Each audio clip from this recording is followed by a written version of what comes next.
समर के साथ हम फिल्म के लिए बनी है। समर हम जब गाँव तरह टी सीरीज खाते तो हमारे स्टूडियो में आओ, अभी एक आध गो फिल्म करिए जा, हमरा तो कहीं से कुछ गड़बड़ ना लागल। लेकिन केहू के बारे में कुछ भी कहे से पहले मान ली कि घटना भइल बा, केहू के बच्ची, केहू के कलेजा के टुकड़ा, ओकर निधन भइल बा, एकर दुख बा, और बिना जनले बुझले लोग का कहता बोलता। हमरा वो परिवार के साथ संवेदना बा, बहुत दुख बा। हमारा अच्छा एक तरह से समझ ली कि हमारा ओकरा बहुत हंसी मजाक होके खूब मैंने हाँ आकांक्षा की बात कर जी जी। हमारा खातिर तो अभी कुछ कहल उचित नहीं है। मैंने कहे के मतलब है कि एक कलाकार क्या कातिल हो सकता है?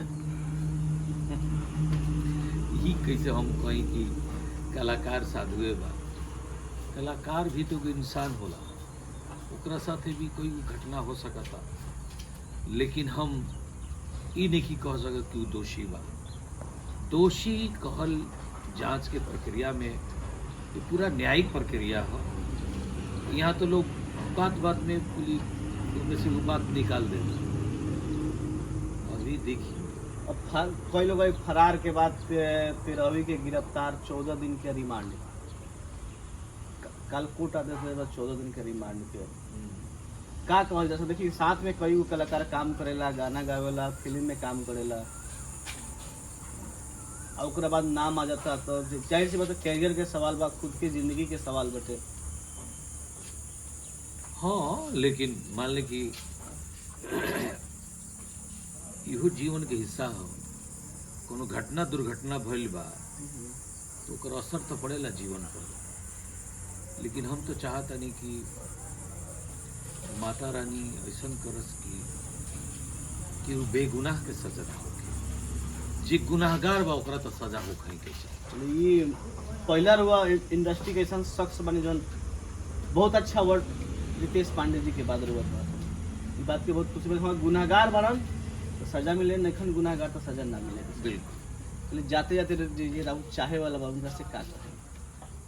हमरा के जे भी प्रेम करेला, जे भी हमरा के आशीर्वाद देला, प्यार देला, शुभकामना देला, ओकरा के हम हाथ जोड़ के प्रणाम करतनी। आप सब भोजपुरिया दर्शक जहाँ टनाटन के दर्शक, हाँ भोजपुरिया टनाटन के दर्शक, अच्छा, ये चैनल के नाम जी हम फिर से बोल देता नहीं कि भोजपुरिया टनाटन देखी। आप भोजपुरी संगीत, भोजपुरी कल्चर, भोजपुरी बोली कोई भाषा के दर्जा नहीं मिलल से जुड़ल जितना लोग बा वो सब अच्छा से रही लोगिन, खुश रही लोगिन, स्वस्थ रही।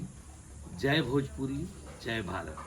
थैंक यू सर, धन्यवाद। अगर आपके जहन में कोई भी सवाल है, किसी भी प्रकार का सवाल है, तो प्लीज कमेंट बॉक्स में कमेंट